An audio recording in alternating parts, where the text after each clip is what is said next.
X-rated video at home when the wife's away, you've got a nearby whatever store. You do not have a passion for truth. You don't. It's gone. You're in the gutter. The whole biblical vision of a large-hearted, noble passion for the glory of God and the truth that God thinks about all things, that was far away from your mind and heart at that moment as China. So there's a connection between this sexual epidemic in the clergy and all the managerial, psychological reinterpretation of ourselves, not as truth brokers who love the truth, but as something else.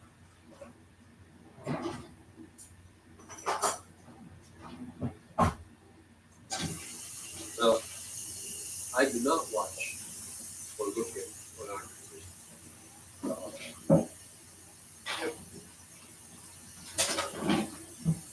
Trying to live the last time I look.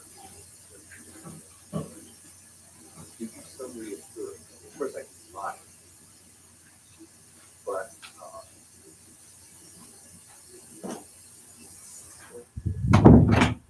not even. And I was afraid that I don't think it's my heart broke this week. You'll probably hear about this in the next several weeks. It's depressing. Of one of the foremost evangelical leaders of one of my great heroes who has now become in the fair for the last. And I tried with the staff of and fraud. This man's been around for a long time. And I hope to be around for a long time. And so if I'm victorious right now, have been for a long time, is no guarantee that I will be victorious when I'm 60. So, grant prayer to the staff. It is possible then to live above this. It is possible. And we're going to work on this together. We're going to fight this thing and learn ways to fight by the Holy Spirit and the Word of God with fire against fire.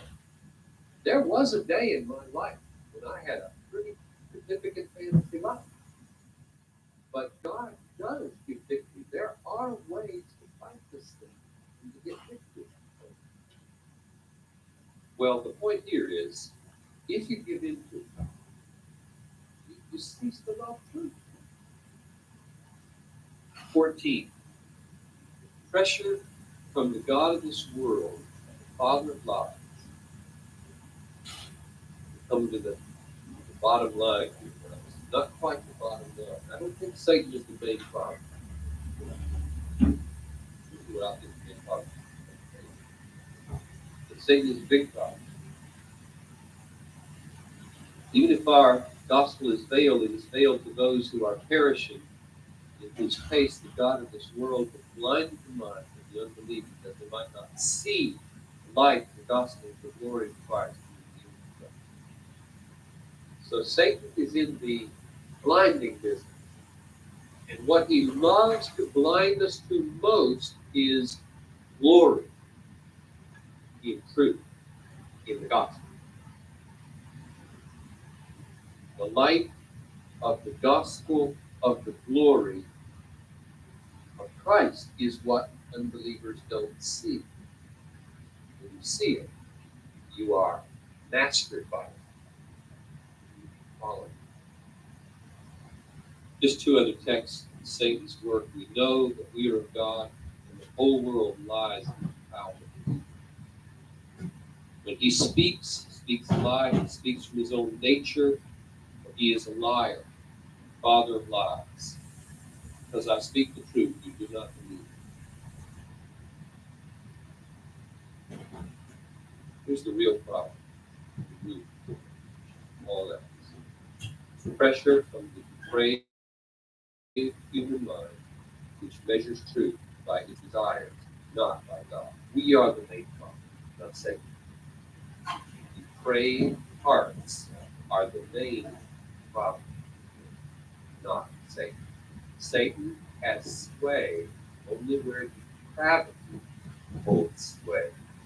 Where grace conquers our depravity, Satan ceases to have a conquering foothold. Just as Jannes and Jambres opposed Moses, so these men also oppose the truth. Men of depraved mind rejected as regards to them. So they oppose the truth because they have a depraved mind. There's even more relevant text here on that.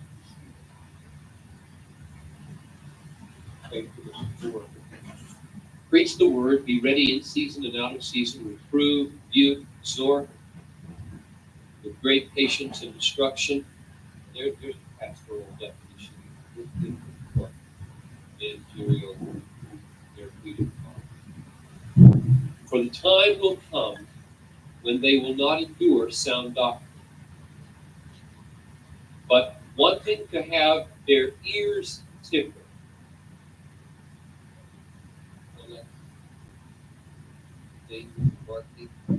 Wanting to have their ears tickled, they will accumulate for themselves teachers in accordance with their own desires, and will turn away their ears from the truth, and will turn aside myths. I was just reading today an account of the reimagining conference that was here last year down at the Minneapolis Convention Center. It was a feminist gathering sponsored by the World Council of Churches and two other liberal denominations. About 2,000 women showed up to worship Sophia, the goddess of wisdom, and they call it Christian. You find it in the Bible. And that's the central thing, it seemed to me, as I read this account of what happened there, is that Sophia was defined vaguely as the goddess in you who confirms your life and your desire. In other words, create a religion that simply is a mirror of what you already want. And then have a great time worshiping the image that you see. This is not new. It's right here, 2,000 years ago. Wanting to have their ears tickled, what do? You want to have your ears tickled. That means speak to me so that what goes in here feels good. That's what that means, right? Speak to me things so that when it goes in here, it feels good. Don't jar me. Don't give me things so that when it goes in here, it scratches. I want these to be tickled, not scratched. How do you do that? You accumulate for yourselves teachers in accordance with your own desires. Because what makes a tickle is when something comes in that meets the resident desire.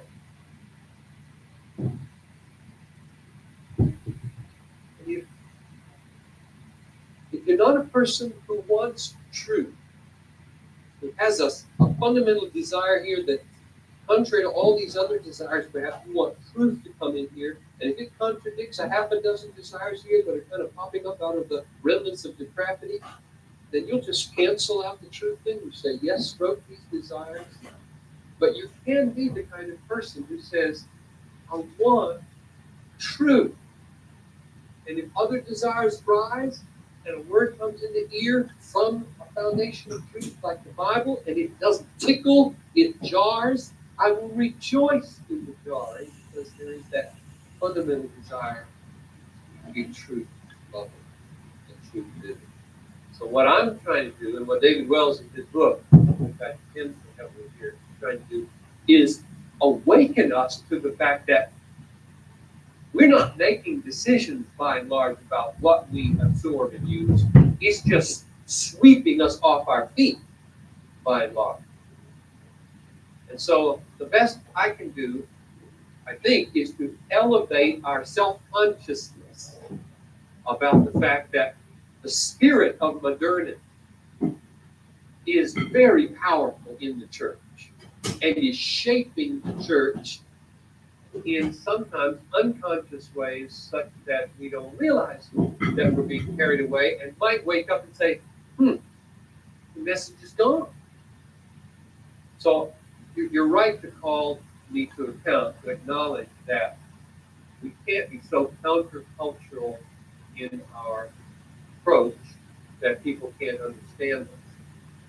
And where you pass over from a legitimate becoming of all things to all people in order that they might really hear truth in the gospel over into a sacrifice of truth, that's something that always be done.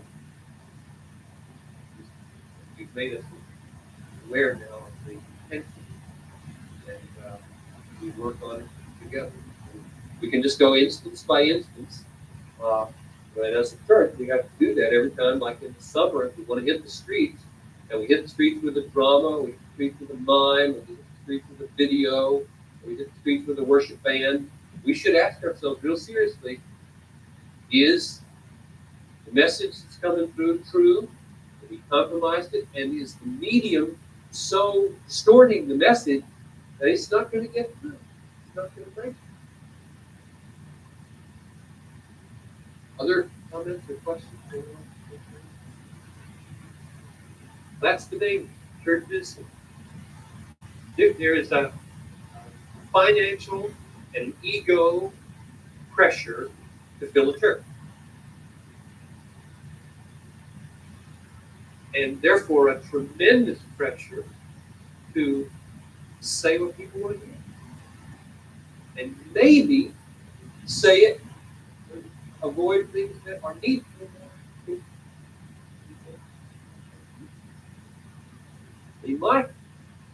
My whole vision, theologically, in a sense, with desiring God, the pleasures of God, and Christian hedonism, and the sentence, God is most glorified in you, and you are most satisfied in Him. The whole point of that is to try to find a way today to say Calvinism appealing. That's the point.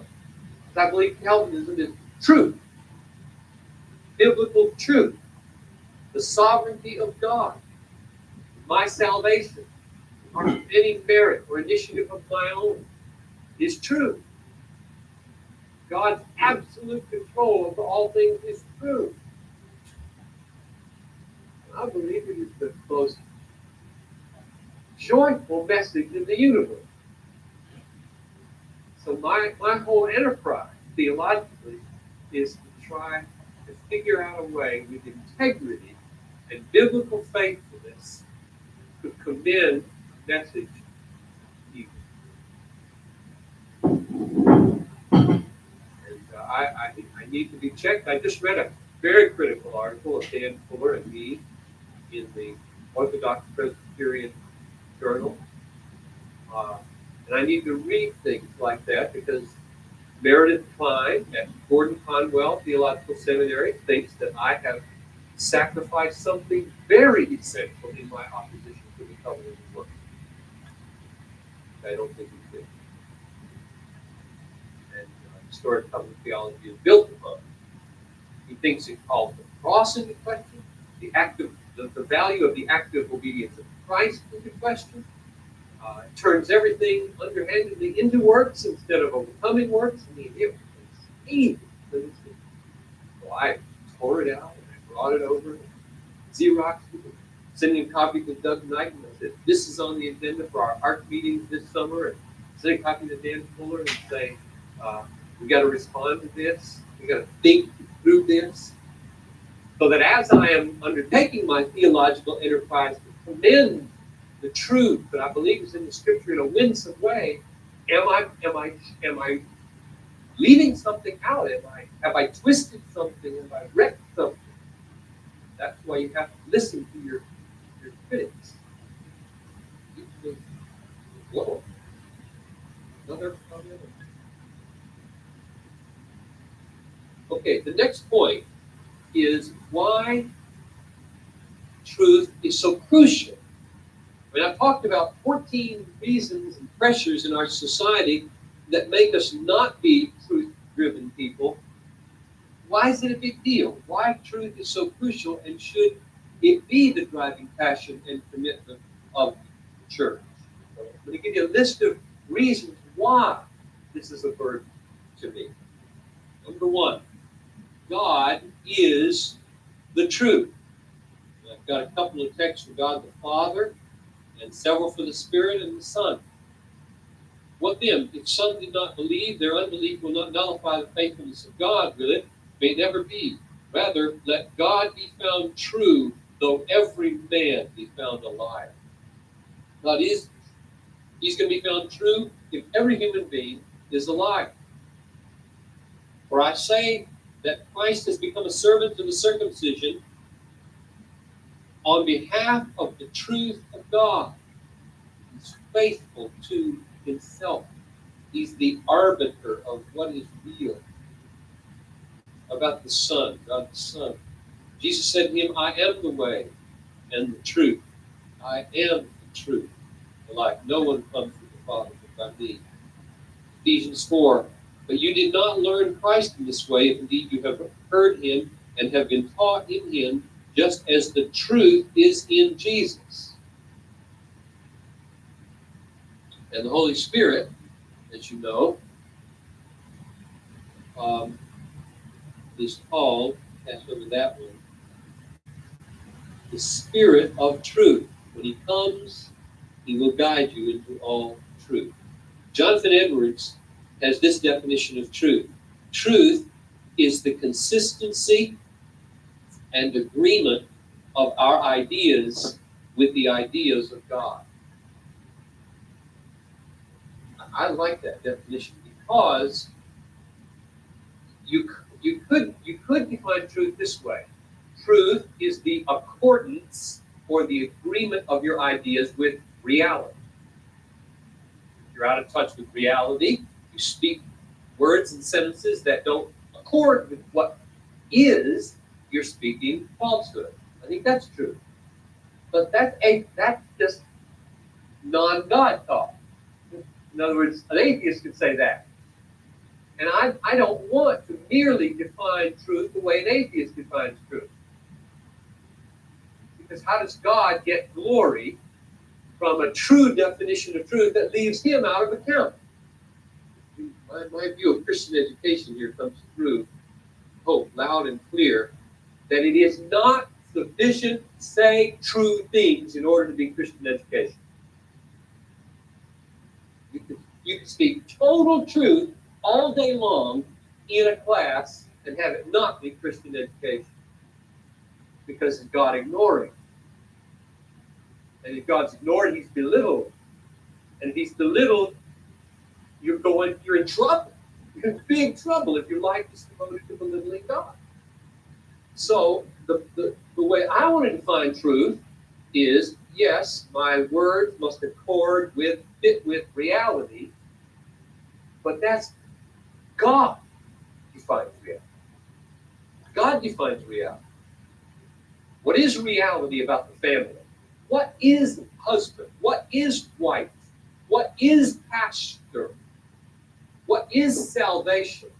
What is integrity in business? God defines that. And truth is the accordance of your life and your words with God's ideas about things. So, to be indifferent to truth is to be indifferent to God. Therefore, as you can see, this is simply a God issue for me to be truth-driven. This is Light and Truth, God-centered preaching to help you see Christ clearly and treasure him truly. I'm your host, Dan Kruver. Thank you for listening. On our next episode, John Piper continues our 9-part series, Lovers of Truth in a Politically Correct Age, with a seminar titled Deception and Delusion, the Danger of Abandoning Truth. I hope you'll join us. For more resources, visit desiringgod.org.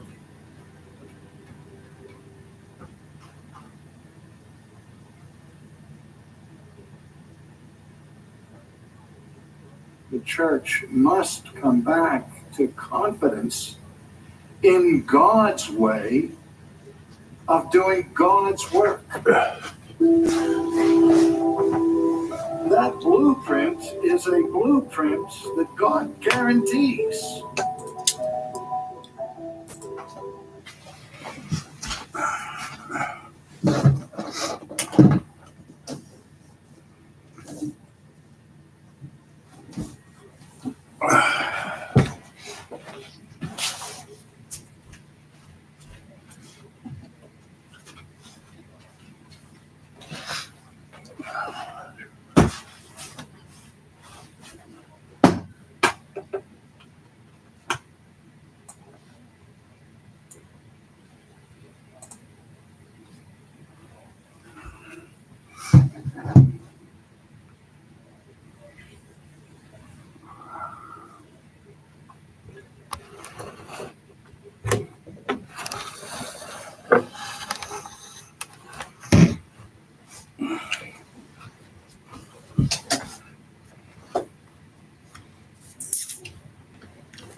Listen, I didn't think that the culture shock of joining Red Note would be watched.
Matthew 5. Matthew chapter 5. And seeing the multitudes, he went up into a mountain. And when he was set, his disciples came unto him. And he opened his mouth and taught them, saying, Blessed are the poor in spirit, for theirs is the kingdom of heaven. Blessed are they that mourn, for they shall be comforted. Blessed are the meek, for they shall inherit the earth. Blessed are they which do hunger and thirst after righteousness, for they shall be filled. Blessed are the merciful, for they shall obtain mercy. Blessed are the pure in heart, for they shall see God. Blessed are the peacemakers, for they shall be called the children of God. Blessed are they which are persecuted for righteousness' sake, for theirs is the kingdom of heaven. Blessed are ye when men shall revile you and persecute you, and shall say all manner of evil against you falsely for my sake. Rejoice and be exceeding glad, for great is your reward in heaven. For so persecuted the prophets which were before you. Ye are the salt of the earth, but if the salt has lost his flavor, his savor, wherewith shall it be salted?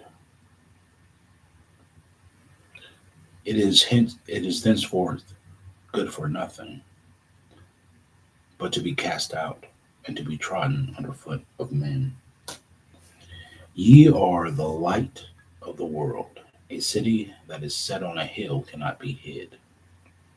Neither do men light a candle and put it under a bushel, but on a candlestick, and it giveth light unto all that are in the house. Let your light shine,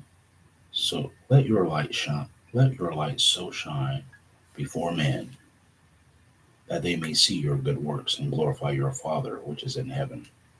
Think not I am come to destroy the law or the prophets. I am not come to destroy, but to fulfill. For verily I say unto you, till heaven and earth pass, one jot or one tittle shall in no wise pass from the law till all be fulfilled.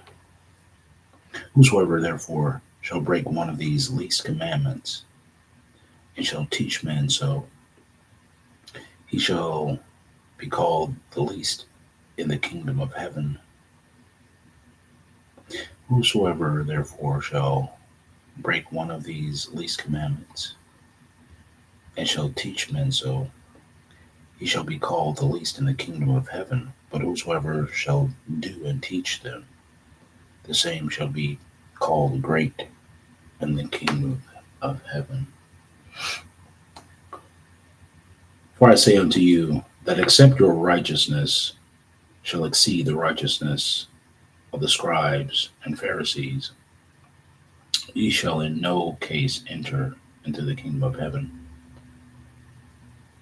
Ye have heard that it was said by them of old, Thou shalt not kill, and whosoever shall kill shall be in danger of judgment.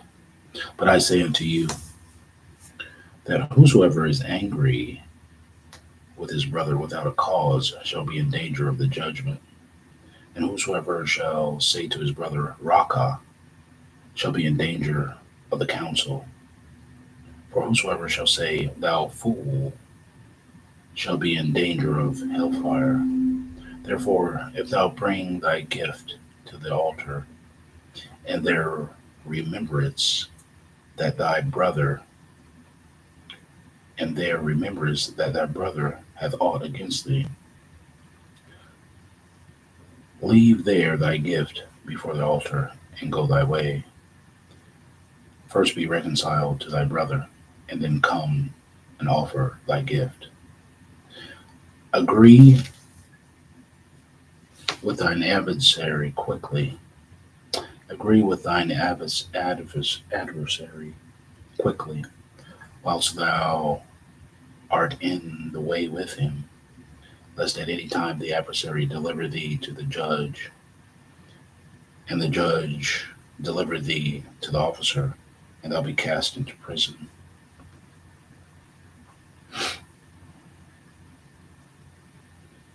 Verily I say unto you, thou shalt by no means come out thence till thou hast paid the uttermost farthing.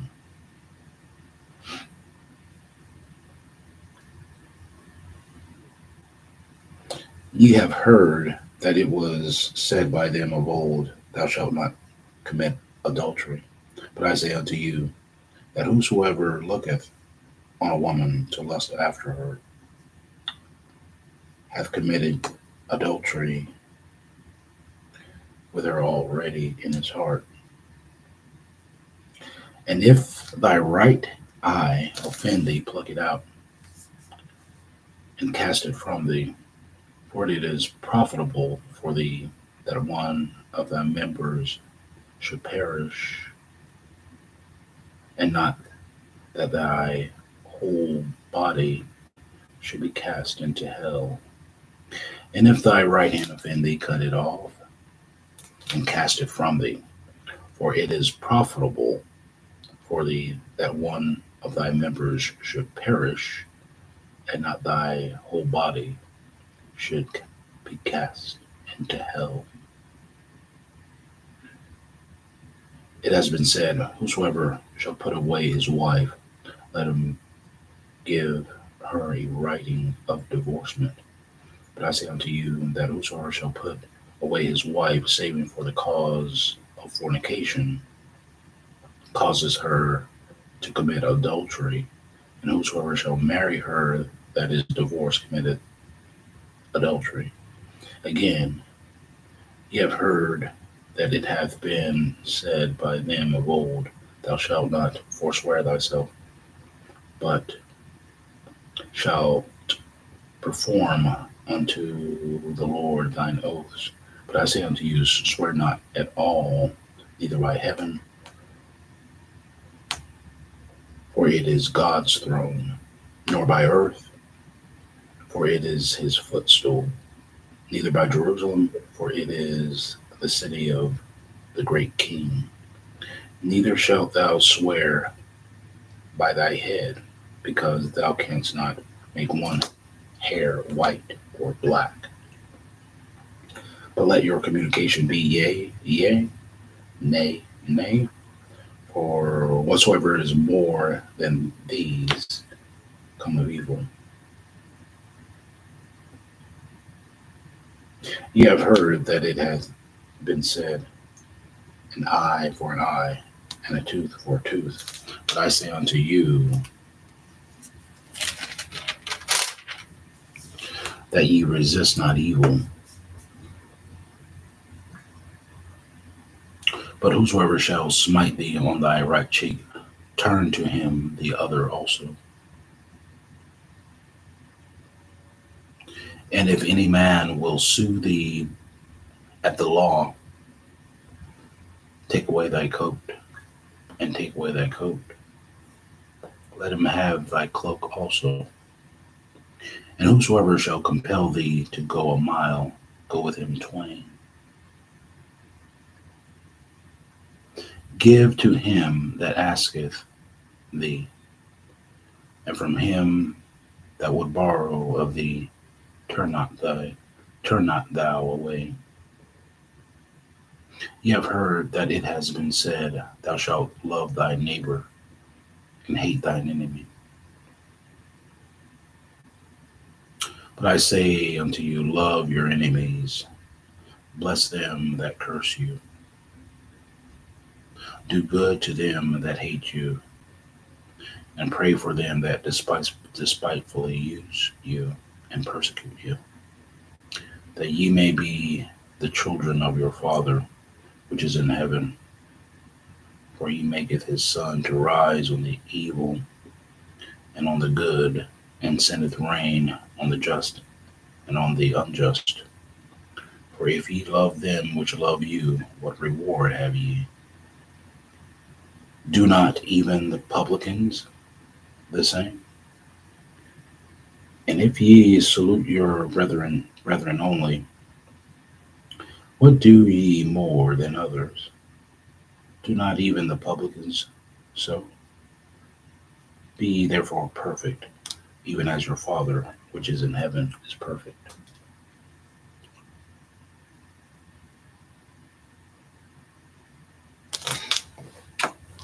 Be perfect.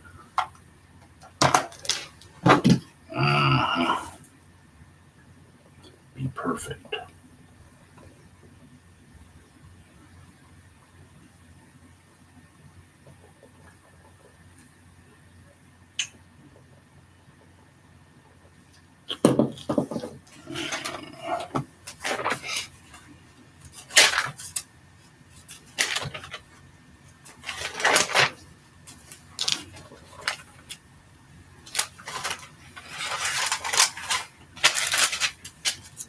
Uh, Acts, Acts, Acts, chapter 5. But a certain man named Ananias with Sapphira, his wife, sold a possession and kept that part of the price, his wife also being privy to it, and brought a certain part and laid it at the apostles' feet. But Peter said, Ananias, why hath Satan filled thine heart to lie to the Holy Ghost and to keep back part of the price of the land? Whilst it remained, was it not thine own? And after it was sold, was it not in thine own power? Why hast thou conceived this thing in thine heart? Thou hast not lied unto men, but unto God. And Ananias, hearing these words, fell down and gave up the ghost. And great fear came on all them that heard these things. And the young men arose, wound him up, and carried him out and buried him.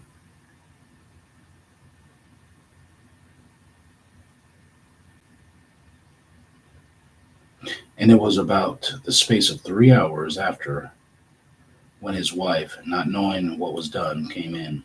And Peter answered unto her, Tell me whether ye sold the land for so much. And she said, Yea, for so much. Then Peter said unto her, How is it that ye have agreed together to tempt the Spirit of the Lord? Behold, the feet of them which have buried thy husband are at the door, and shall carry thee out.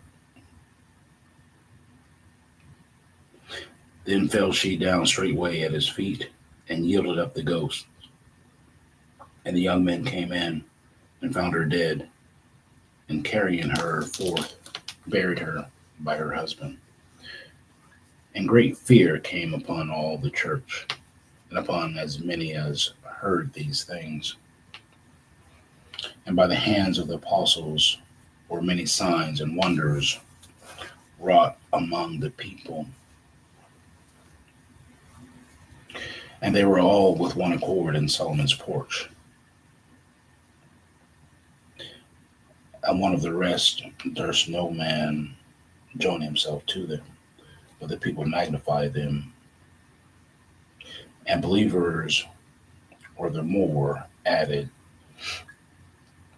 to the Lord, multitudes both of men and women, insomuch that they brought forth the sick into the streets and laid them on beds and couches, that at the least the shadow of Peter passing by might overshadow some of them.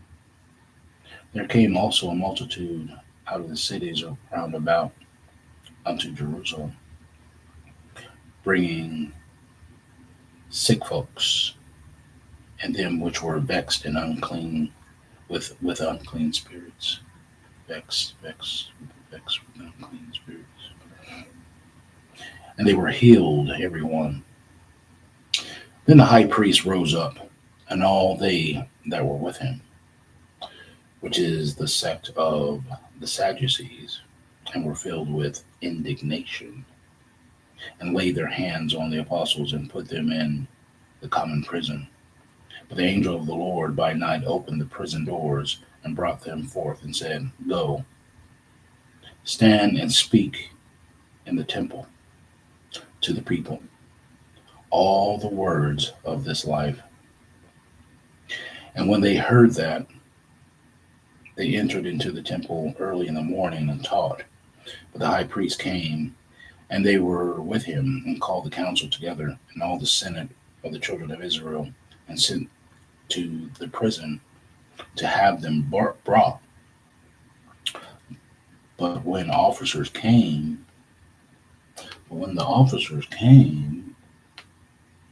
and found them not in the prison, they returned and told, saying, The prison truly found we, the prison truly found we with all safety. Found we, saying, The prison truly found we shut with all safety, and the keepers standing without before the doors. But when we had opened, we found no man within. Now, when the high priest and the captain of the temple and the chief priests heard these things, they doubted of them whereunto this would grow.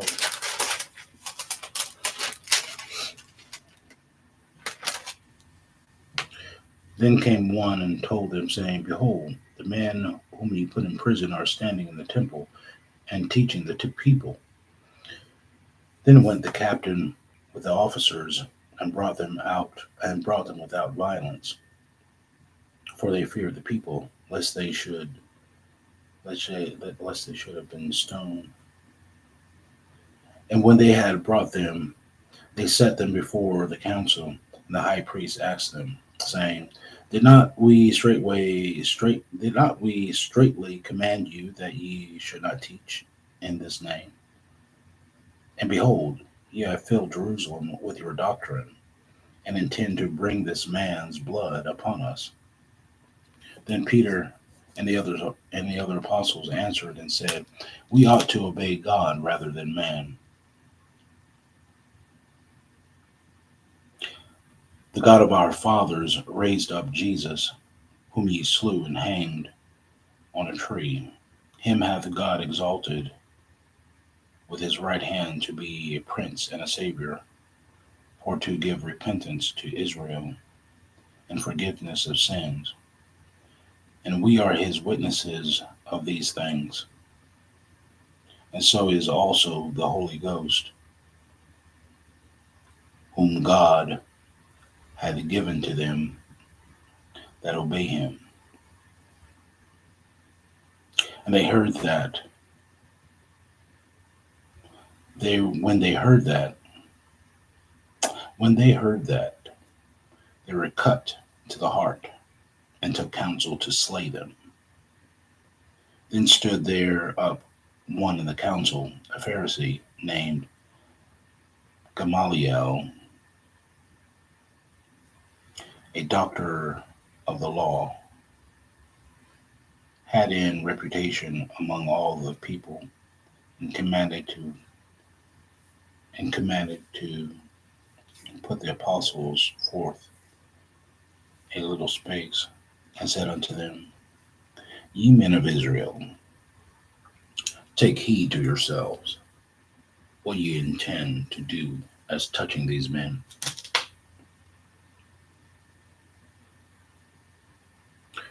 For before these days rose up Theodos, boasting himself to be somebody, to whom a number of men, about 400, joined themselves, was slain, and all as many as obeyed him were scattered and brought to naught. After this, after this man rose up Judas of Galilee in the days of the taxing and drew away much people after him. He also perished, and all, even as many as obeyed him, were dispersed. And now I say unto you, refrain from these men, and let them alone. For it is this counsel or this work be of men, it will come to naught. And now I say unto you, refrain from these men, and let them alone. Let them alone. For if this counsel or this work be of men, it will come to naught.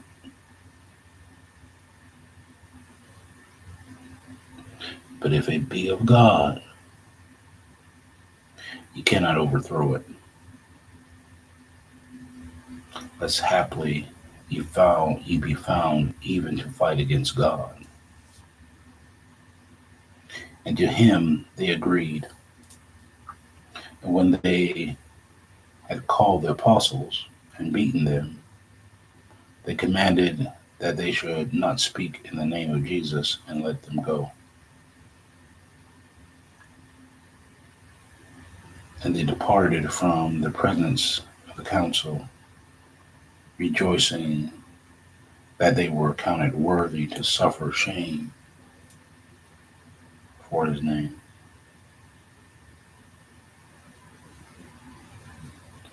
And daily in the temple and in every house they ceased not to teach and preach Jesus Christ.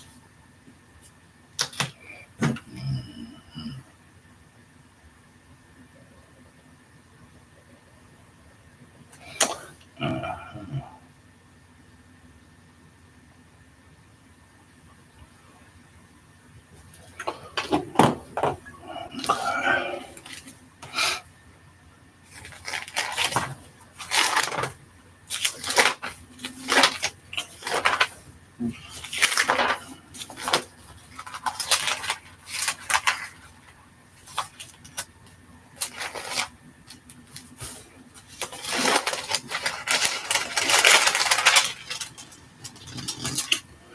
Psalm 8.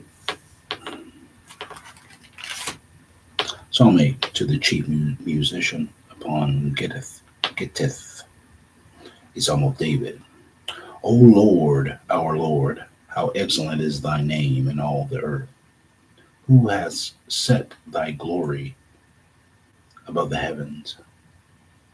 Out of the mouth of babes and sucklings hast thou ordained strength because of thine enemies,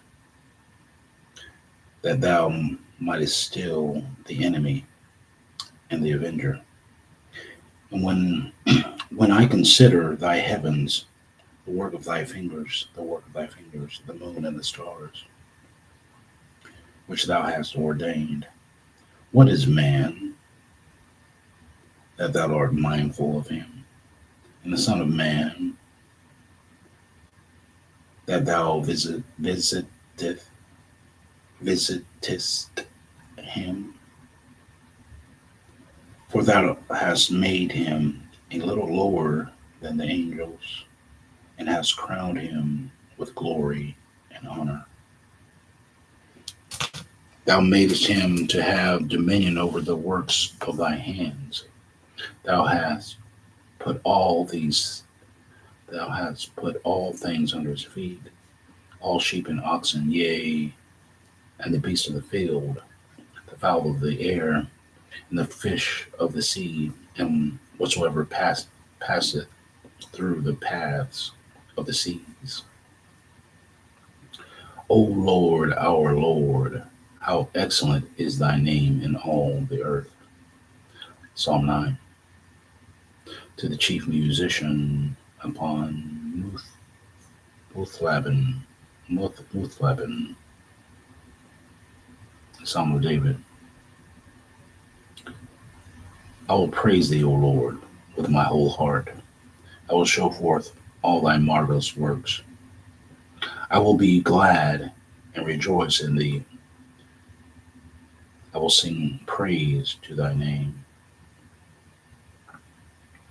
O thou most high. When mine enemies are turned back,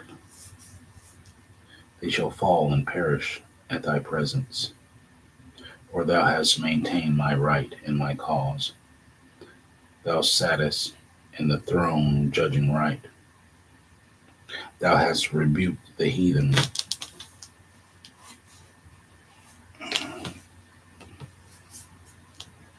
and thou hast destroyed the wicked. Thou hast put their name, thou hast put out their name, thou hast put out their name forever and ever. O thou enemy, destructions are come to a perpetual end, for thou hast destroyed cities, their memorial is perished with them. And the Lord shall endure forever. He hath prepared his throne for judgment, and he shall judge the world in righteousness. He shall minister judgment to the people in uprightness. The Lord also will be a refuge for the oppressed. The Lord also will be a refuge for the oppressed, a refuge in times of trouble. And they that know thy name will put their trust in thee, for thou, Lord, hast not forsaken them that seek thee. Sing praises to the Lord, which dwelleth in Zion. Declare among the people his doings. When he maketh inquisition for blood, he remembereth them. He forgetteth not the cry. He forgetteth not the cry of the humble. Have mercy upon me, O Lord. Consider my trouble, which I suffer of them that hate me. Thou that liftest me up from the gates of death, that I may show forth all thy praise in the gates of the daughter of Zion. I will rejoice in thy salvation. The heathen are sunk down in the pit that they made, and the net which they hid is their own foot taken. The Lord is known by the judgment which he executed. Execute.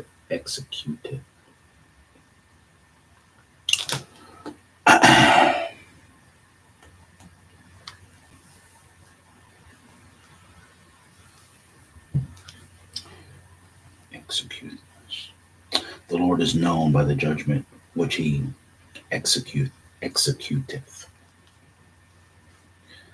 The wicked is snared in the work of his own hands. Higayon, Selah. The wicked shall be turned into hell, and all the nations that forget God. For the needy shall not always be forgotten. The expectation of the poor shall not perish forever. Put them in fear, O Lord, that the nations may know themselves to be but men. Selah.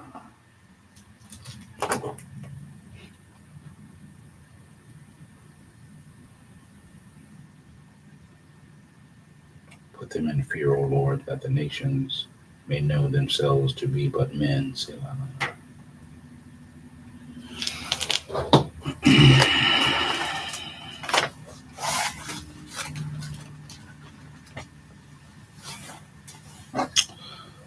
Genesis chapter 18. Genesis chapter 18.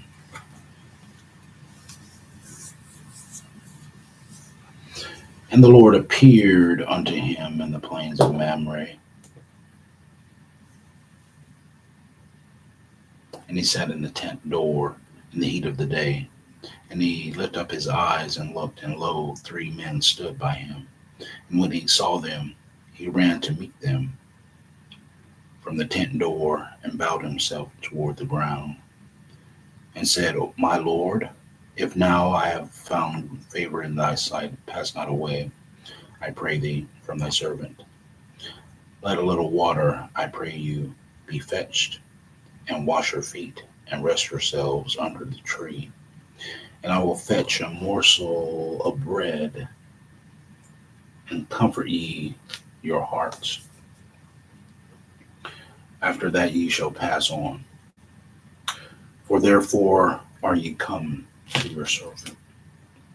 For therefore are ye come to your servant." And they said,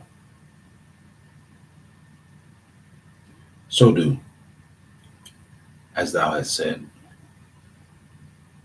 And Abraham hastened into the tent unto Sarah, and said, "Make ready quickly 3 measures of fine meal kneaded, and make cakes upon the earth, upon the hearth."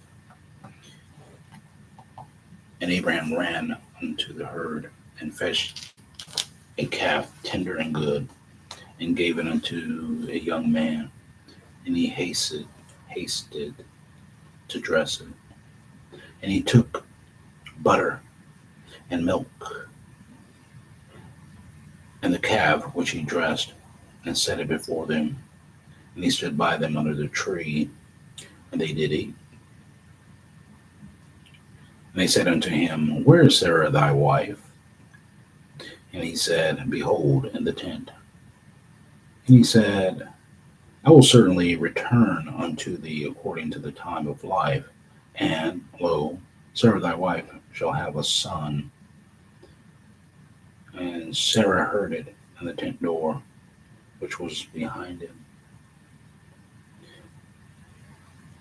Now Sarah and Abraham were old and well stricken in age, and it ceased to be with Sarah after the manner of women.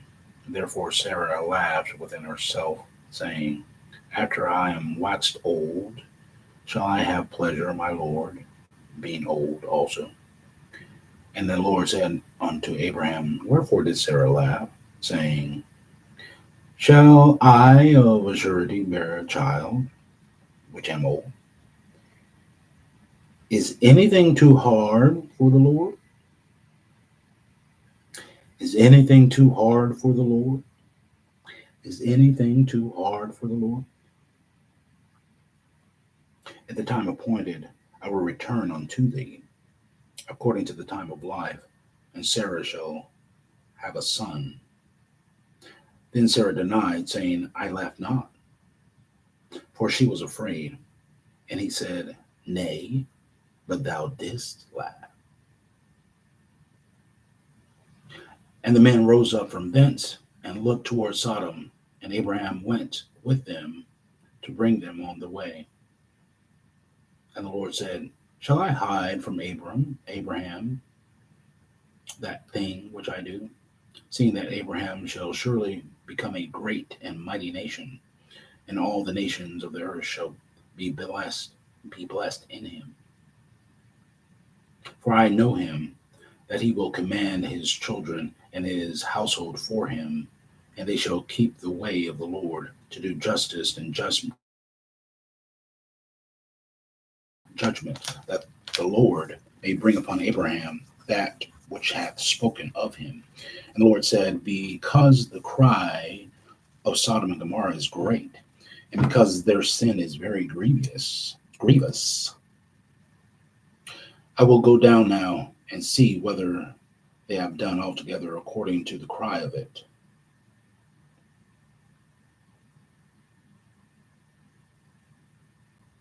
which is common to me.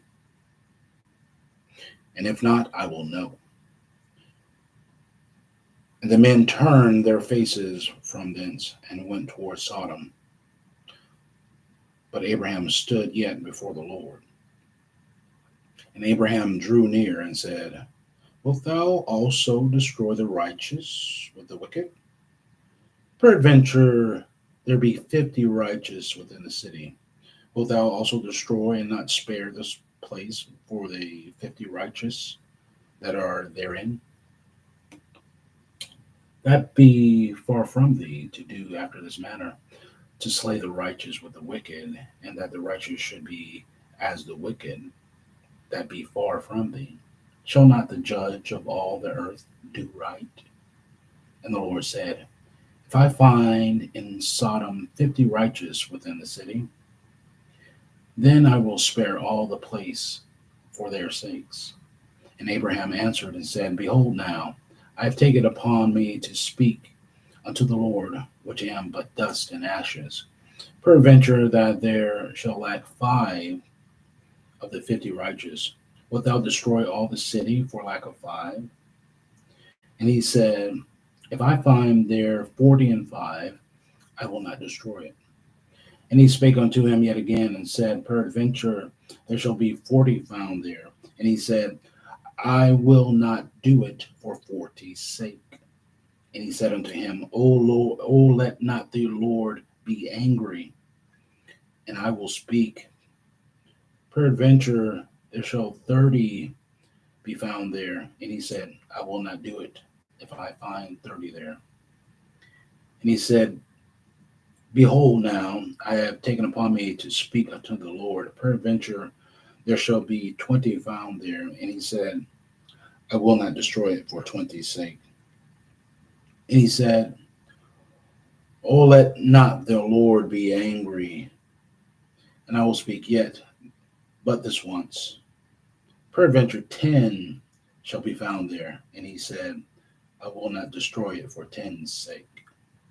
And the Lord went his way as soon as he had left communing with Abraham, and Abraham returned unto his place.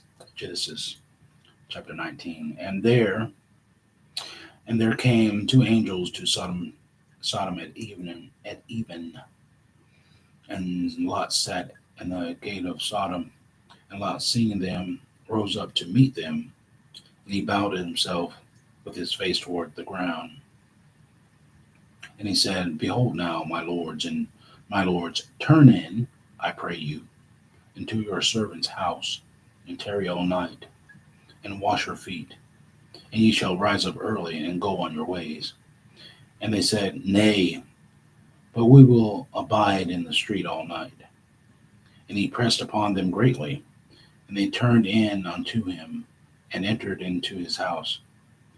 And he made them a feast, and did bake unleavened bread, and they did eat. But before they lay down, the men of the city, even the men of Sodom, compassed the house round, both old and young, all the people from every quarter. And they called unto Lot, and said unto him, where are the men which came in to thee this night? Bring them out unto us, that we may know them. And Lot went out at the door unto them, and shut the door after him, and said, I pray you, brethren, do not so wickedly. Behold, now I have 2 daughters, which have not known man. Let me, I pray you, bring them out unto you, and do ye to them as is good in your eyes. Only unto these men do nothing. For therefore came they under the shadow of my roof. For therefore came they under the shadow of my roof. And they said, stand back. And they said again, this one fellow came in to sojourn. Now will we deal worse with thee than with them. And they pressed sore upon the man, even Lot, and came near to break the door. But the men put forth their hand and pulled Lot into the house to them, and shut to the door. And they smote the men that were at the door of the house with blindness, both small and great, so that they wearied themselves to find the door. And the men said unto Lot, Hast thou here any hast, hast thou here any besides son-in-law and thy sons and thy daughters, and whatsoever thou hast in the city? Bring them out of this place, for we will destroy this place, because the cry of them is waxing great before the face of the Lord, and the Lord hath sent us to destroy it. And Lot went out and spake unto his sons-in-law, which married his daughters, and said, Up, get you out of this place, for the Lord will destroy this city. But he seemed as one that mocked unto his sons-in-law. When the morning arose, and the angels hastened Lot, saying, Arise, take thy wife and thy two daughters, which are here, lest thou be consumed in the iniquity of the city. And while he lingered, the men laid hold upon his hand, and upon the hand of his wife, and upon the hand of his two daughters.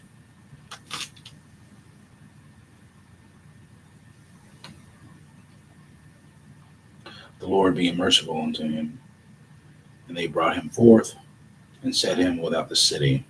And it came to pass, when they had brought them forth abroad, that he said, Escape for thy life. Look not behind thee, neither stay thou in all the plain. Escape to the mountain, lest thou be consumed. And Lot said unto them, Oh, not so, my Lord. Behold, now thy servant hath found grace in thy sight, and thou hast magnified thy mercy, which thou hast shown unto me in saving my life. And I cannot escape to the mountain, lest some evil take me and I die. Behold, now this city is near to flee unto, and it is a little one. Oh, let me escape thither. Is it not a little one? And my soul shall live. And he said unto them, See, I have accepted thee concerning this thing also, that I will not overthrow this city for the which thou hast spoken. Haste thee, escape thither, for I cannot do anything till thou be come hither. Therefore the name of the city was called Zoar. The sun was risen upon the earth when Lot entered into Zoar. Then the Lord rained upon Sodom and Gomorrah brimstone and fire from the Lord out of heaven. And he overthrew those cities and all the plain and all the inhabitants of the cities and that which grew upon the ground. But his wife looked back from behind him, and she became a pillar of salt. And Abraham got up early in the morning to the place where he stood before the Lord. And he looked toward Sodom and Gomorrah and toward all the land of the plain, and beheld, and lo, the smoke of the country went up as the smoke of a furnace. And it came to pass, when God destroyed the cities of the plain, that God remembered Abraham, and sent Lot out of the midst of the overthrow, when he overthrew the cities in which Lot dwelt. And Lot went up out of Zoar and dwelt in the mountain, and his two daughters with him, for he feared to dwell in Zoar, and he dwelt in a cave, he and his two daughters. And the firstborn said unto the younger, Our father is old, and there is not a man in the earth to come in unto us after the manner of all the earth. Come, let us make our father drink wine, and we will lie with him, that we may preserve seed of our father. And they made their father drink wine that night. And the firstborn went in and lay with her father, and he perceived not when she lay down, nor when she arose. And it came to pass on the morrow that the firstborn said unto the younger, Behold, I lay yesternight with my father. Let us make him drink wine. Let us make him drink wine this night also, and go thou in and lie with him, and that we may preserve seed. That we may preserve seed. And they made their father drink wine that night also. And the younger arose, and lay with him, and he perceived not when she lay down, nor when she arose. Thus were both daughters of Lot with child by their father. And the firstborn bare a son, and called his name Moab. The same is the father of the Moabites unto this day. And the younger shall bear a son, and the younger also, and the younger she also bare a son, and called his name Ben-Ami.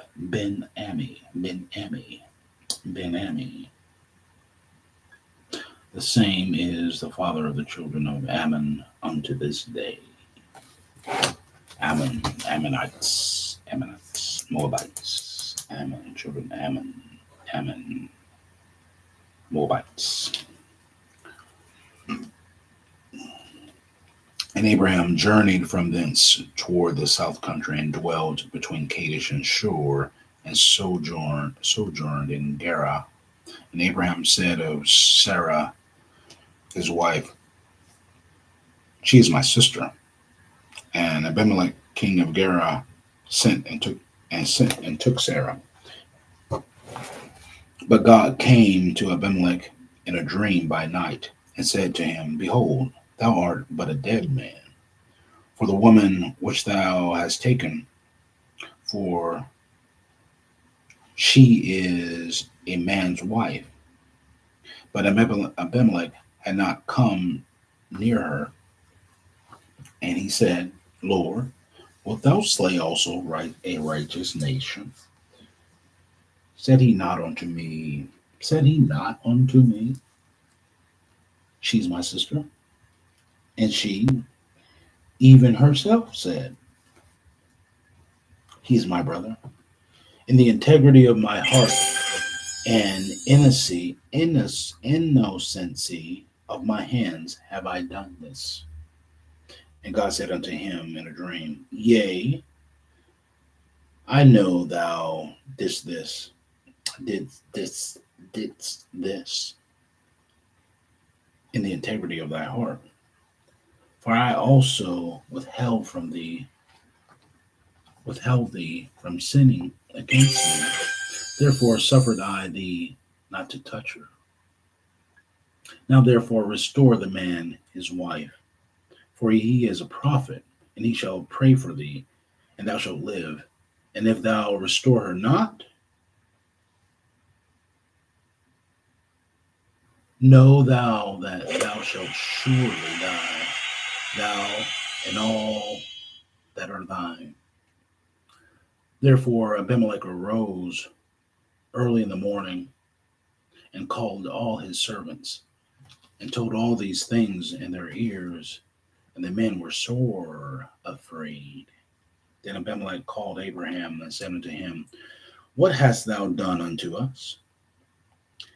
And what have I offended thee, that thou hast brought on me and on my kingdom a great sin? Thou hast done deeds unto me that ought not to be done. And Abimelech said unto Abraham, What sawest thou that thou hast done this thing? And Abraham said, Behold, because I thought, surely the fear of God is not in this place, and they will slay me for my wife's sake. And yet, indeed, she is my sister. She is the daughter of my father, but not the daughter of my mother.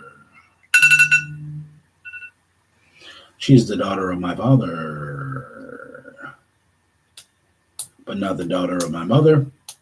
And she became my wife.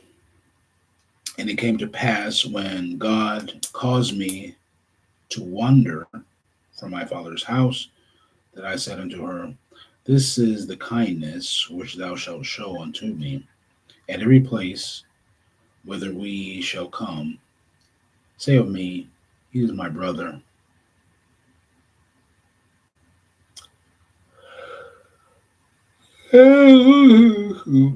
And Abimelech took sheep and oxen and men servants and women servants and gave them to unto Abraham and restored him Sarah his wife. And Abimelech said, Behold, my land is before thee, dwell where it pleaseth thee. And Sarah said, and Sarah, and unto Sarah he said, Behold, I have given thy brother 1,000 pieces of silver. Behold, he is to thee a covering of the eyes unto all that are with thee, and with all other. Thus she was reproved.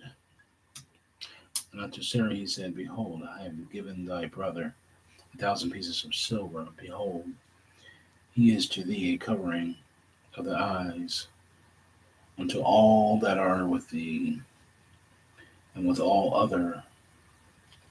Thus she was reproved.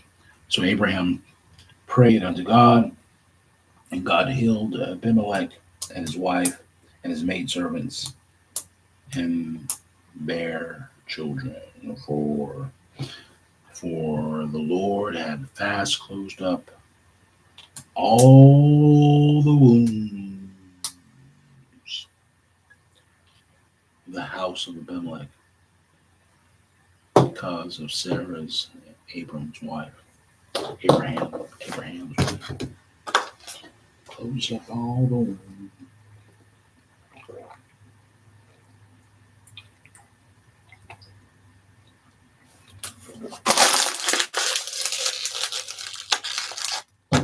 Closed up the wombs. Okay.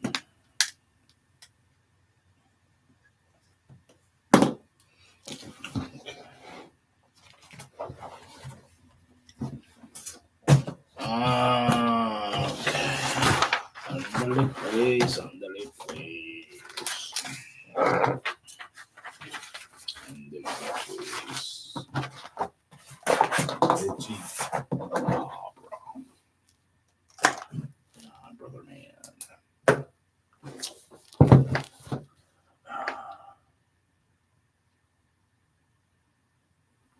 Black labor,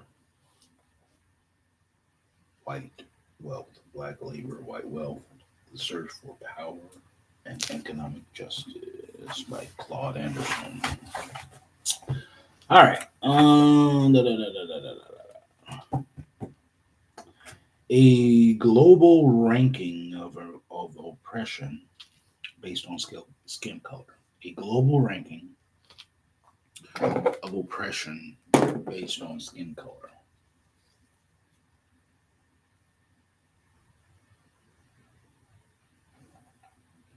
Although European oppression of other peoples was widespread and occurred on a global scale, it had differences based on skin color. The oppression of blacks has always been uniquely different in kind, intensity, and scope from discrimination against Asians, Hispanics, or Indian groups around the world. Table 4 lists some of the differences. Table 4, a global racial ordering of colonial oppression. Continent, Asia. Population characteristics, large complex civilization of yellow skinned people. Techniques techniques employed, colonial powers imposed a numerically small superstructure upon existing civilization. Good rulers were allowed to maintain a great deal of power. This technique enabled the colonial powers to exploit the people of the people, exploit the people and the land, and allowed Asian culture, language, and family structure to remain intact. North America, thin, separate populations of brown skinned people called Indians. Colonial powers confiscated land, killed and forced natives onto less desirable land called reservations. This allowed colonial powers to exploit the land and pass ownership and wealth to their heirs. Native American culture and heritage remained intact and were enshrined into the U.S. coinage and national culture. Africa, separate pockets of black-skinned people. Mhm. Colonial powers imposed total control by colonizing, exploiting land, people, and resources for centuries. Colonial powers executed mass displacement of people and accumulation of wealth. Their actions destroyed families, culture, history, and sense of community by exporting blacks for global slavery. The table illustrates the apparent criteria and ranking factors used to oppress peoples of different color, as well as the benefits and results of each group's enslavement. Those people closest in color appearance to whites were oppressed less. These color gradations and other physical characteristics have been reflected in America's immigration policies and laws since 1790 and help to explain why some cultures are more acceptable to whites than others. Though Japanese and Chinese, for instance, did face some discrimination at certain periods of history, they are generally more acceptable than blacks, especially in some of the more racist and oppressive countries of the world, such as South Africa.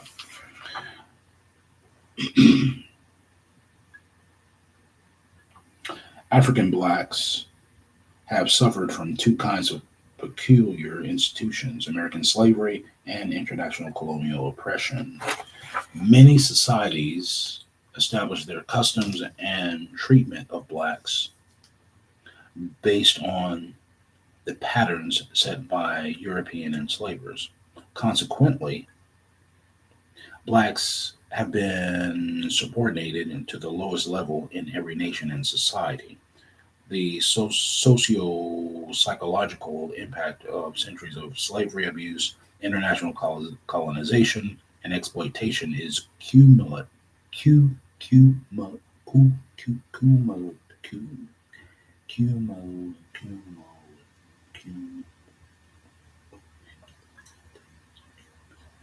Cumulative. Cumulative. But the full impact is yet to be determined beyond the human devastation that is visible in Black communities and countries around the world. The psychological and sociological implications of centuries of enslavement of Blacks and international colonization of Blacks are mind boggling. Crazy. Mhm. Blacks were raped of their wealth, culture, language, religion, human capital, and humanity, and not permitted to bond for 4 centuries. Blacks now have little, if any, foundation for rebuilding and competing in a new world order that demands sophisticated skills, tools, technology, wealth, power, and group unity. Blacks have been assigned to the lowest level of ethnic acceptability in America. This could explain why other racial or ethnic groups have been able to outperform them. Other groups do not carry the psychological, sociological, and political burdens that blacks bear. Strategies of oppression. R. A. Schermerhorn. R. A. Schermerhorn, in an article entitled Power as a Primary Concept in the Study of Minorities, explained how blacks suffered a double dose of white oppression and exploitation. He hypothesized that the use of power over a less powerful group takes 3 forms. One, the group with the greater power annihilates the powerless group or drives them out of the territory. Two, the more powerful group dominates the other group from a distance.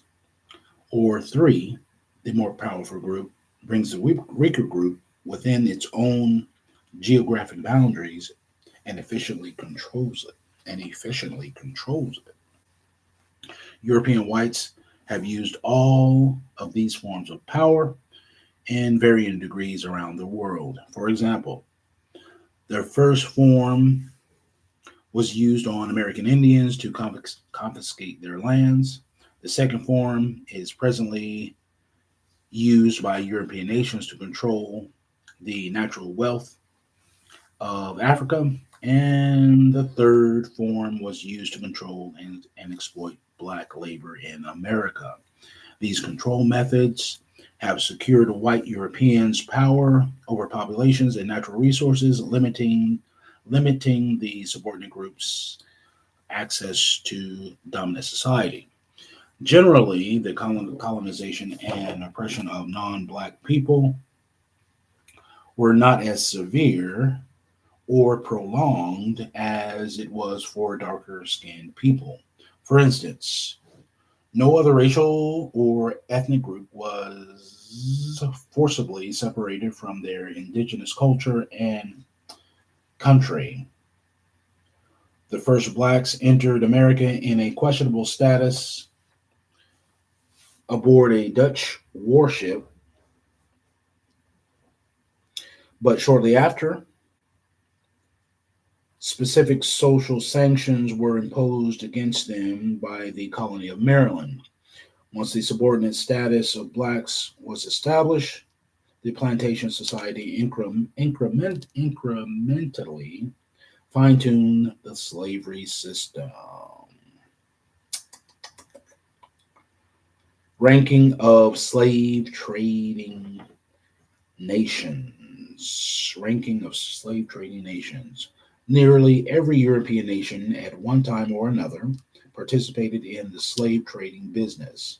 The most prominent enslavers were the Arabs, English, Portuguese, Dutch, Spanish, and French. History indicates that though slave trading was a cold, impersonal, and inhumane business, some slave trading nations established a reputation for being harsher or more lenient than other nations in their policies, practices, and general treatment of the enslaved. There were interesting correlations between the national and skin color, between the nationality and skin color of the slave traders and the social practices between them and their slaves. For instance, the greater the difference between a slave's skin color and the trader's skin color, the harsher the treatment was, and miscegenation or sexual contact between the two was less likely to occur. On the other hand, the more similar the more similar in skin tone the two were, the more likely miscegenation would occur.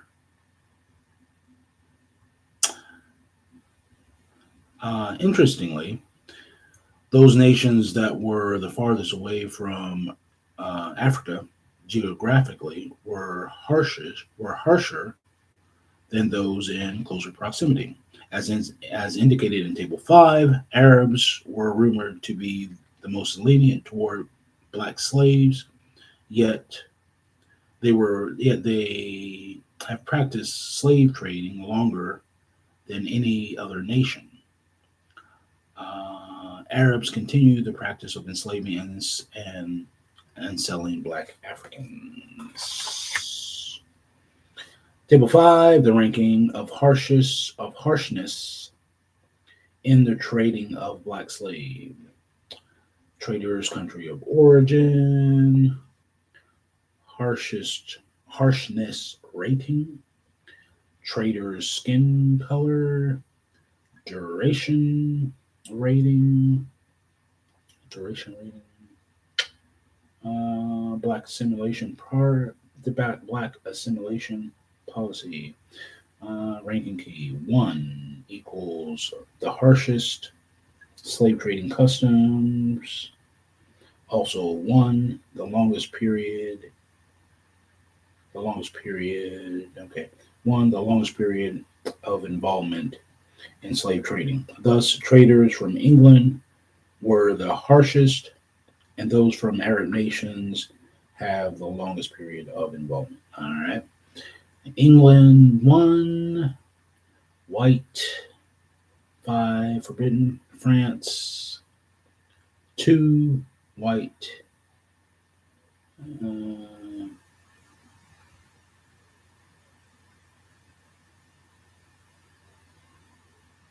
6, forbidden. Dutch 3, forbidden. Spain 4, swarthy, swarthy, swarthy, swarthy. 3, forbidden. Portugal, swarthy, Portugal, permitted, permitted, permitted. Okay. Uh-huh. Okay, black resistance against enslavement. Many West African blacks resisted enslavement, though they were confronted by the collective military and economic might of Portugal, Spain, Germany, England, and Arab nations. Of the estimated 35 to 50 million blacks captured for shipment out of Africa, two-thirds never reached the slave markets. Most were killed resisting their captors or succumbed to the inhumane conditions of slave ships. Some committed suicide. Contrary to the image of a a happy slave, many physical many physically mutilated themselves in order to reduce their market value or killed their own offspring to spare them the ordeal of enslavement. Others died from new diseases, overwork, and unhealthy living conditions. Some were killed by other slaves or whites for the most trivial of reasons. Sounds familiar.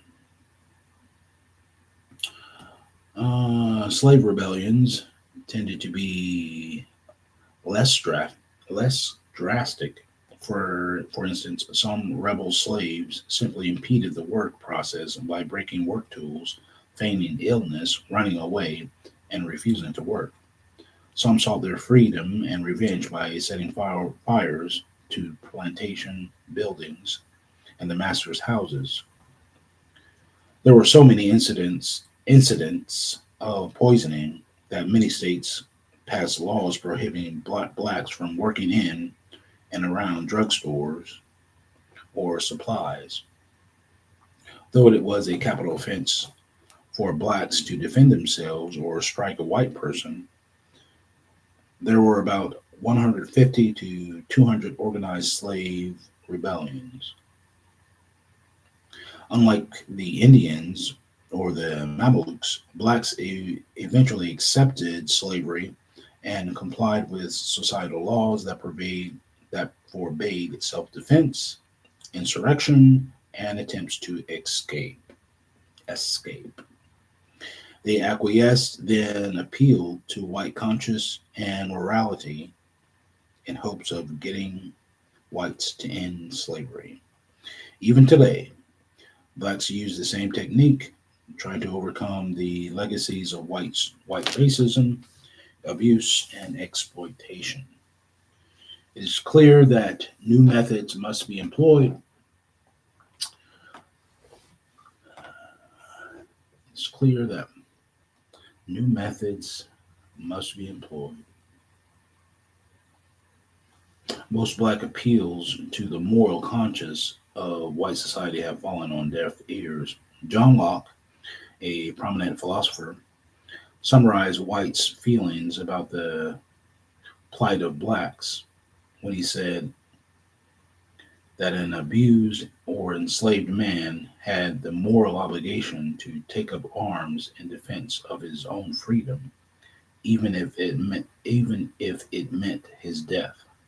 In short, it's not white society's responsibility to be both the exploiter and savior of black people.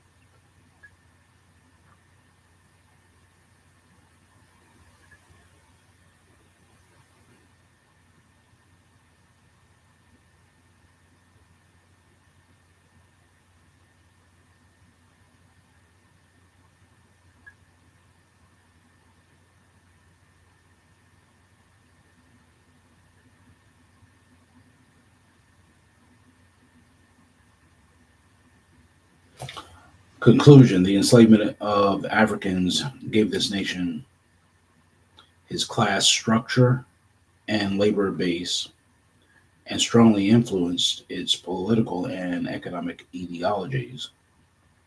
Da, da, da, da, da. And the residual effects of slavery flourished even while America searched for its own moral soul, personal freedoms, and economic independence. Slavery in America was unique in the history of enslavement because it was based on skin color. There were many reasons that whites decided to choose blacks to serve as their slaves, and still led by these notions of race, whites today perpetuate the slavery pathology. Thus, believe, thus, thus, racist beliefs continue to fester within the culture and social fabric of American society, shackling blacks, shackling blacks as they grope towards more effective ways of improving their living conditions and economic status. And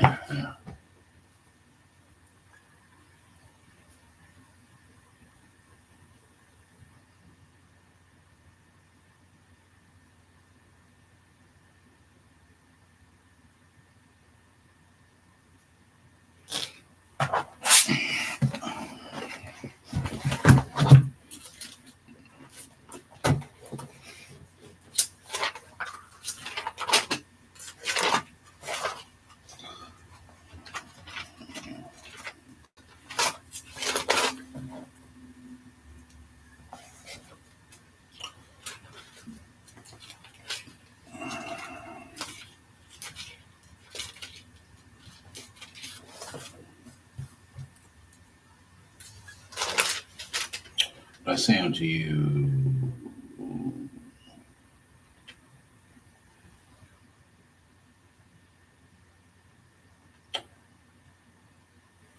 ye have heard that it is said, eye for eye, tooth for tooth. But I say unto you that ye resist not evil, but whosoever shall smite thee on thy right cheek, turn turn unto turn unto him the other also. And if any man will sue thee at the law, take away thy coat, let him have thy cloak also. And whosoever shall compel thee to go a mile, go with him twain.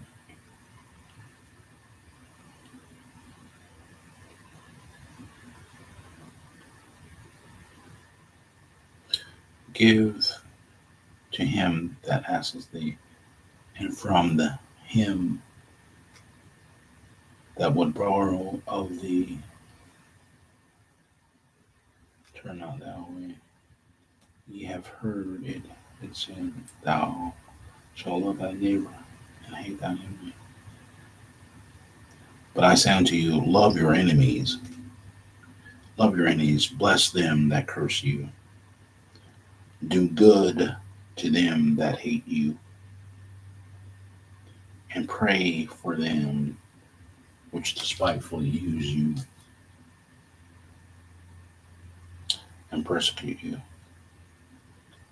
that ye may be the children of your Father which is in heaven.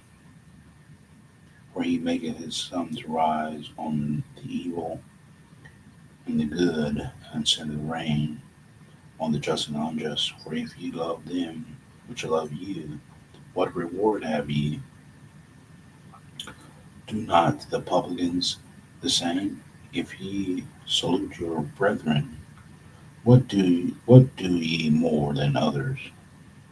Do not even the publicans say publicans so? Do not even the publicans so? Be therefore perfect.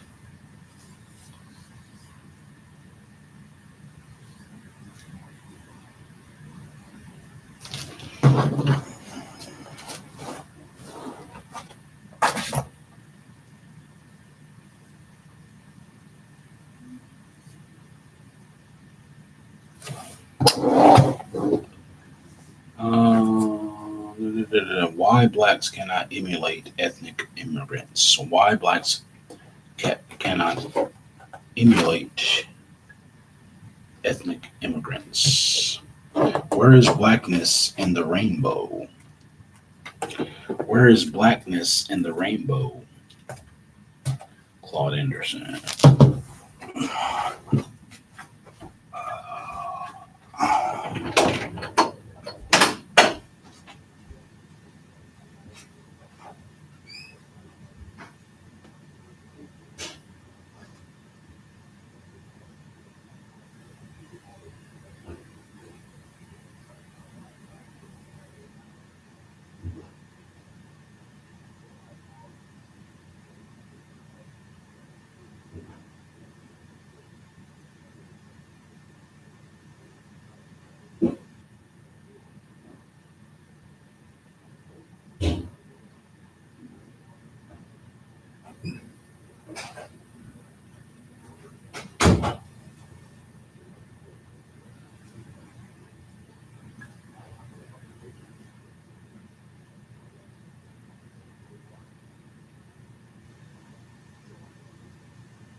Why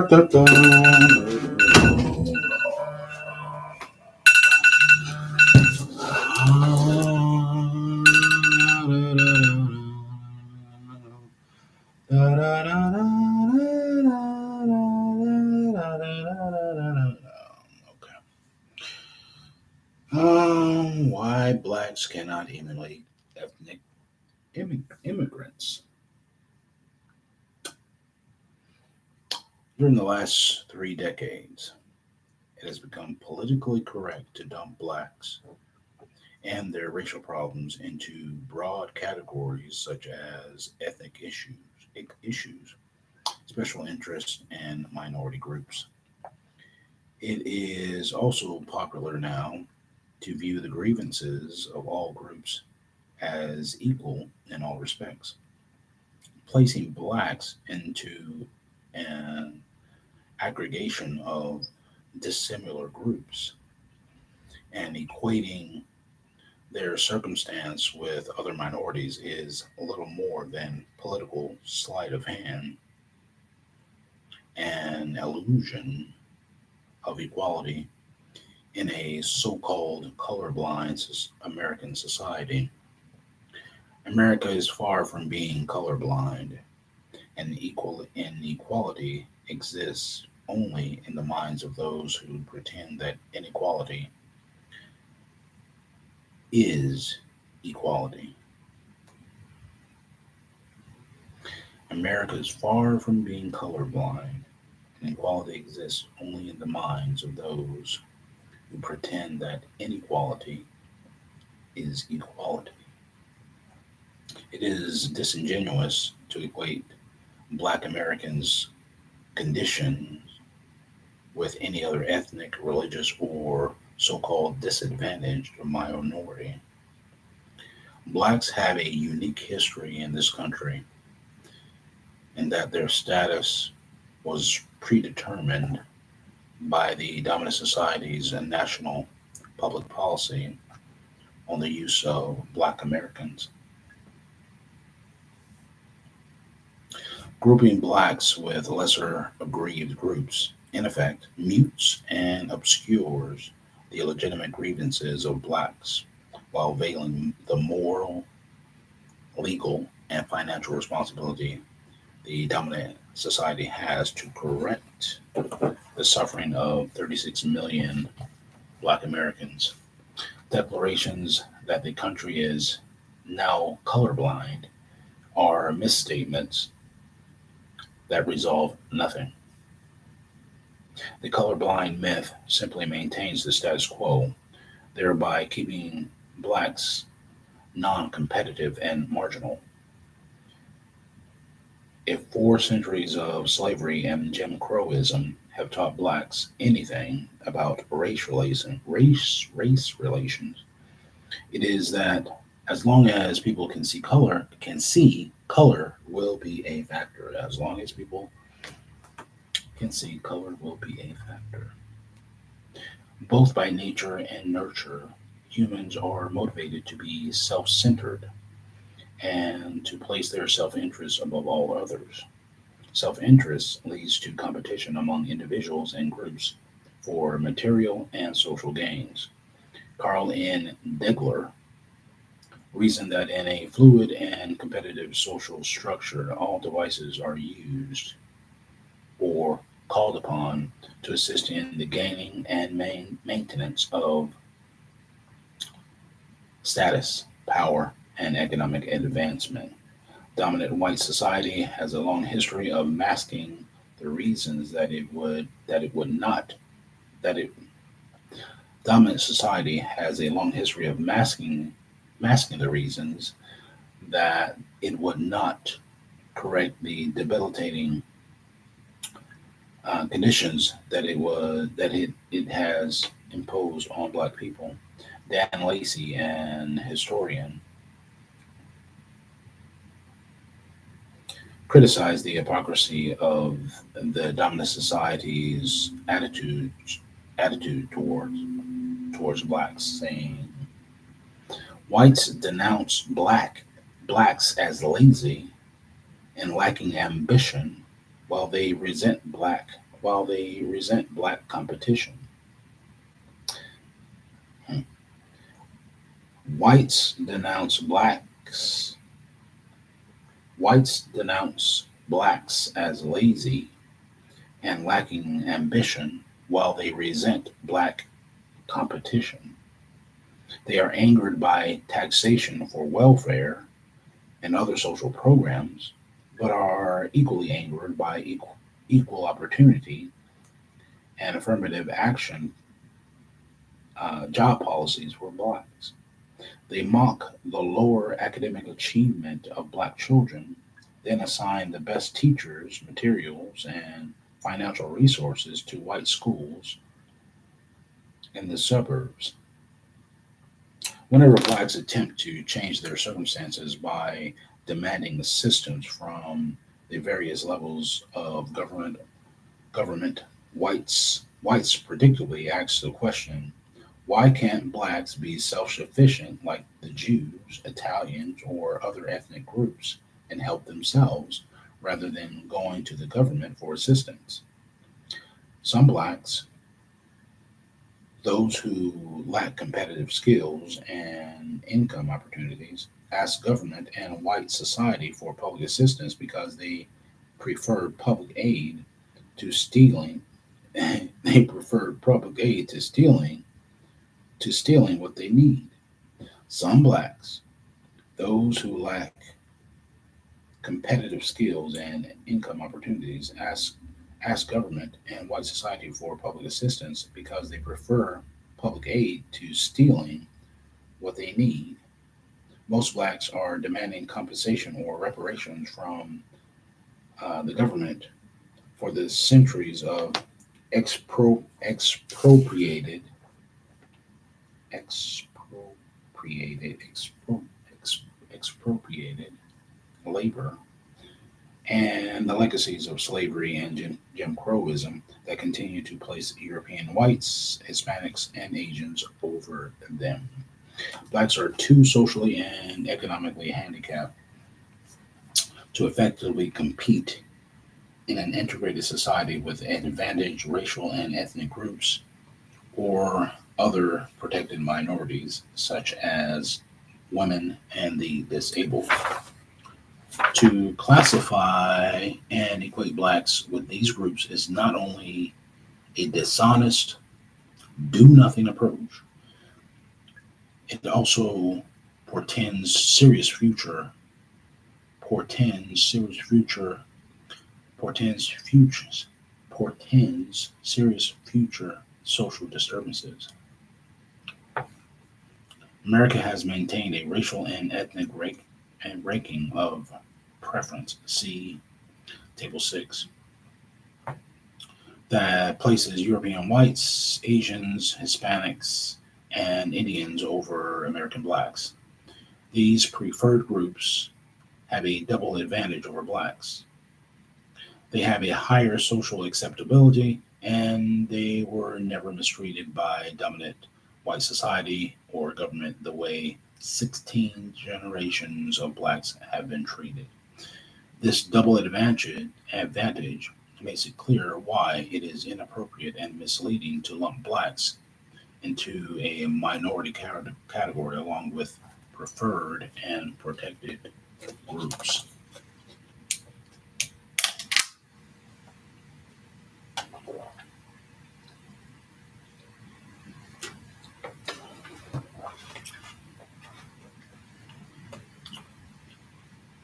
Uh, Black Americans cannot emulate European, Asian, and Hispanic ethnics because social barriers have never permitted blacks to access the assimilation process, which is reserved for non-black ethnics. How can marginally existing blacks walk an ethnic path towards self-improvement when they are not treated like an ethnic group? And even if they were so treated, both government and the majority society would continue to allow an unending flow of new ethnic immigrants to preempt blacks in the assimilation process. How fair is it to ask blacks to emulate other groups when nearly 100% of blacks' ancestors were in America before nearly 100% of the ancestors of today's Jewish, Italian, German, French, Japanese, Chinese, Irish, and Hispanics?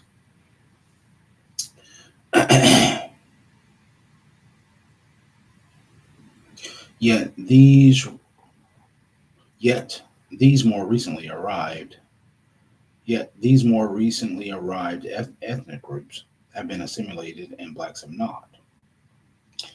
It was white society's willingness to offer assimilation to everybody but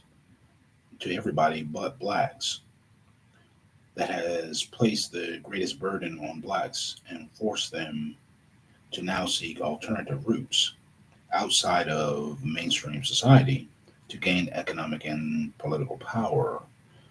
Had dominant society had any real intentions of assimilating blacks, it would have done so before it would have done so before it assimilated the other groups. Or at worst, white society would have assimilated blacks immediately after the Civil War when blacks were first freed, in quotations. In addition, it is not possible for blacks to emulate immigrant groups because those groups have always had options to help them rise from one social class to another after they arrived in America. Immigrants were never burdened with the experiences or the legacy of slavery and Jim Crowism. They came to America with hope and a belief that the situation here would be better than in their country of origin. Centuries of immigrants have entered this nation believing that it was the land of unlimited opportunity, where a person was free to achieve and go as high as his skill and God given talents would take him. As Asians and Hispanics find places in the economy, they are allowed to move upward on social and occupational ladders, says historian Andrew Hacker in his book, Two Nations, Black and White, Separate, Hostile, Unequal. Blacks have no such options. 16 generations of blacks have been denied such a reality. Blacks continue to dream of integration as they spend their time and resources fighting for basic civil rights and the first class citizenship that every ethnic immigrant has when he enters this nation. On the other hand, ethnic ethnic immigrants and other minorities have directly profited from the marginal success of the Black civil rights movement that opened doors in the areas of employment, academics, and housing. The Black movement, in its various efforts to establish affirmative action, eliminate discrimination and seek economic parity, has drawn most of the fire from a disapproving, reluctant white society.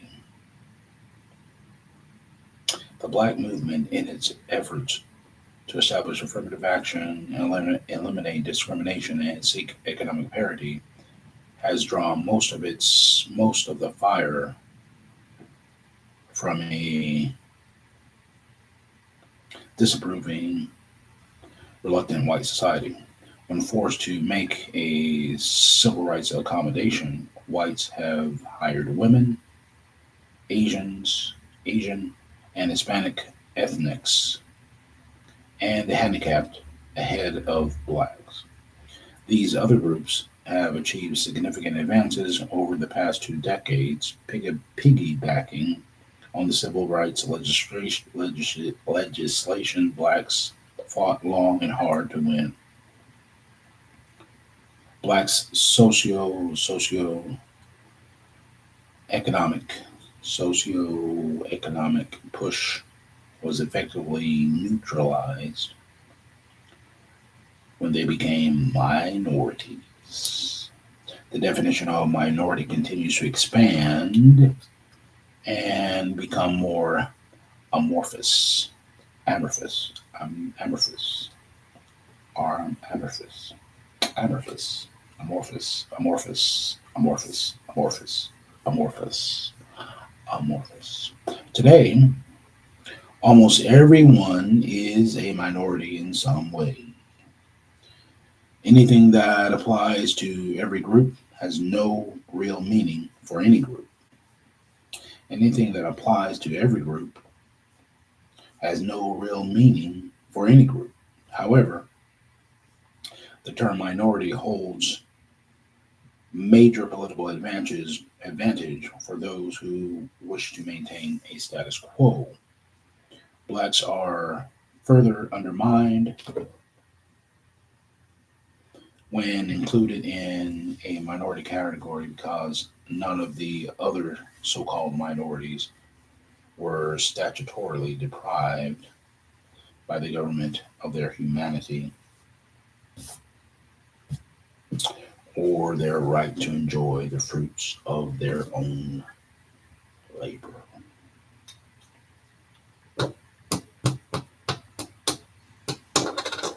Blacks, immigrant or not, historians often refer to American Indians as the nation's only indigenous or non-immigrant population.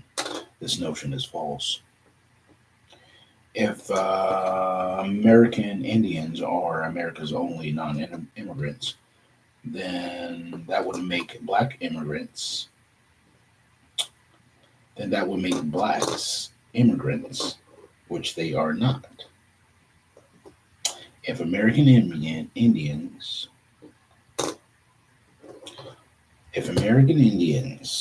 are America's only non-immigrants, then that would make black immigrants, then that would make blacks immigrants, which they are not. The ancestors of American Indians migrated to North America across the Bering Straits from Asia.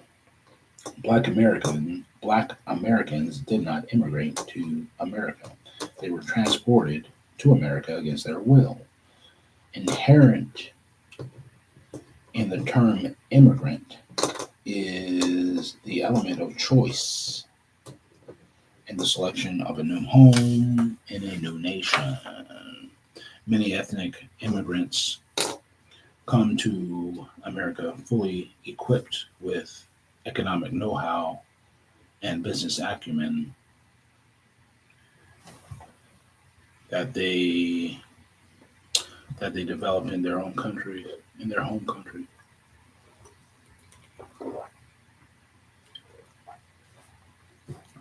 As required by U.S. immigration policies, many are well educated and have professional trades. They have the business experience and access to products and industries in their mother country around which they can build businesses in this country. They have boundless hope and competitive motivation to succeed in this land of opportunity. Their business contacts and products have may be related to importing ethnic foods, arts and craft products, or exporting American products to their home countries. Most black businessmen have limited business experience and few cultural products to market. For the most part, they do not have family, friends, or other natural business contacts in Africa. European, Asian, and Hispanic immigrants come here with contacts in their countries of origin, which they often use for commercializing their culture into business opportunities in America. Few legal few legal immigrants in modern times have come to America impoverished. Many are people of material or social substance at home, particularly those that came as political refugees, forced to leave behind businesses and careers when sudden crisis hit. Even if they were forced to start over, they are equipped to do so. They are equipped to do so. Many enjoyed assistance from the U.S. government through legislated refugee programs for groups such as the Cubans, Vietnamese, Cambodians, Hungarians, and Koreans. Others received assistance and aid from the Central Intelligence Agency, CIA, and the U.S. Department of State when they arrived. The immigration process encourages ethnics to develop and control their communities, while blacks are seeking to build their businesses around the integration process. Ethnic immigrants are more nationalistic in their practices, while blacks are seeking to build their businesses around the integration process.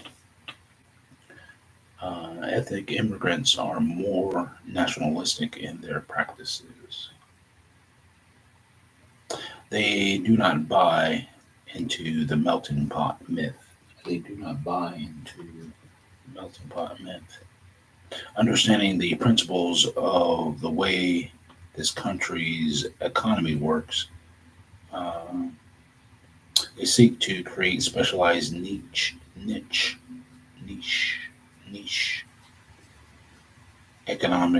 economies around their culture within the larger framework of the national economy.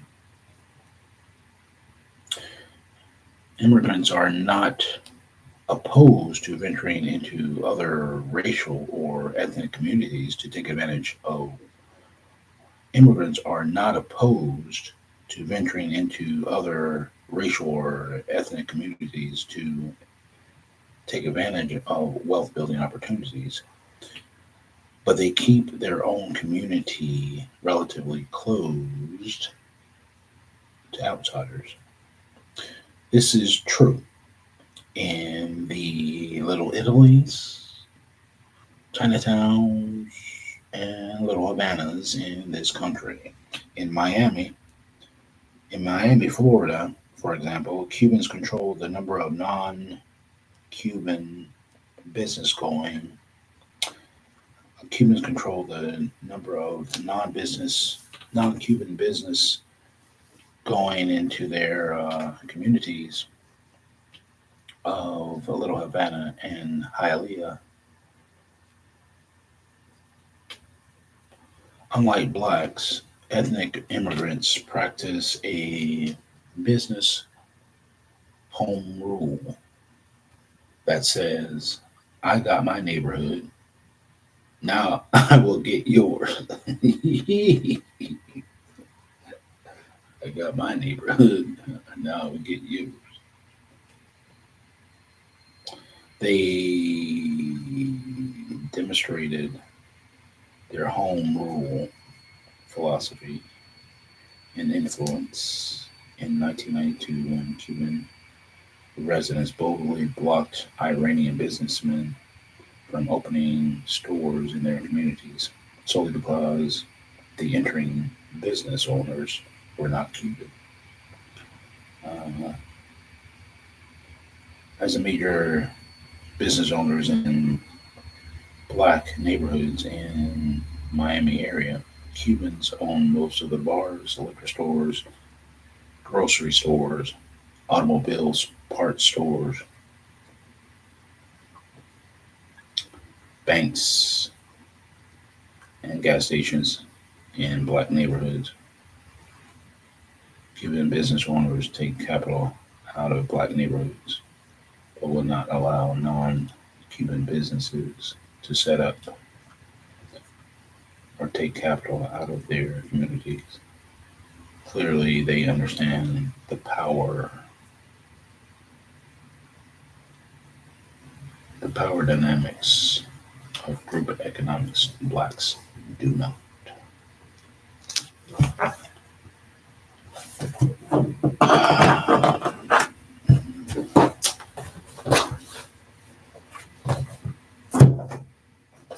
Damn.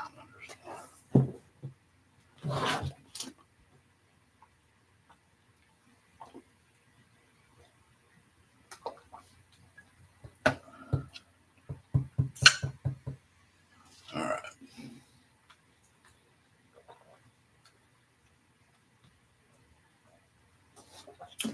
Okay.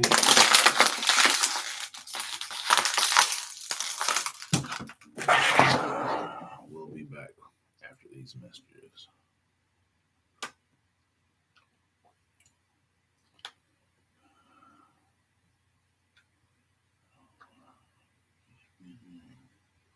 Here. No.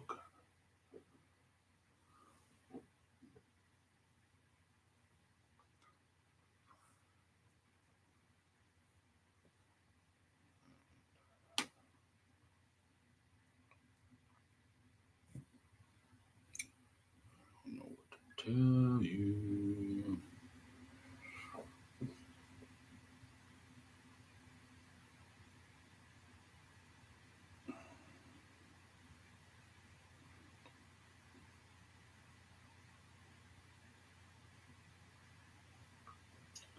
Keep talking.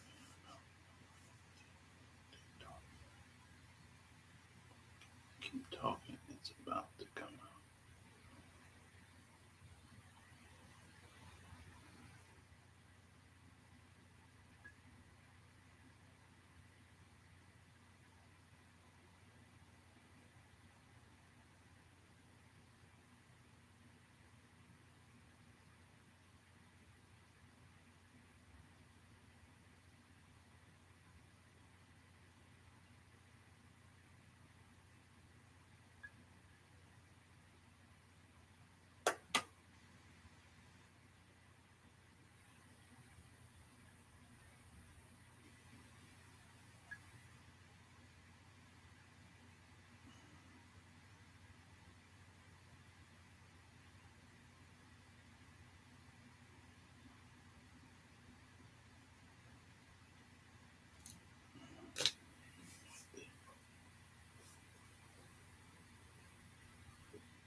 Here.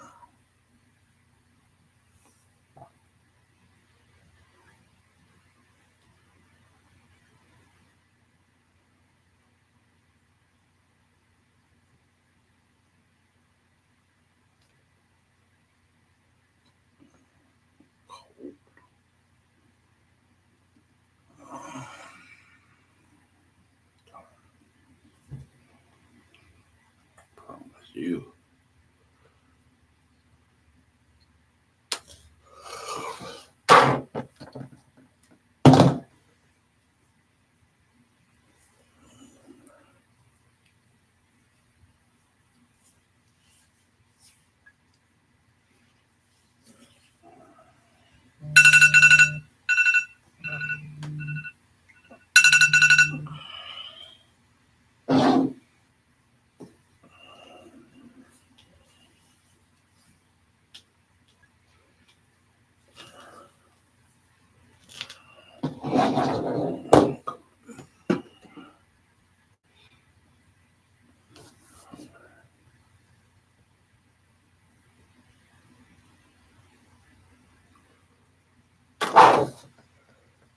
Mm.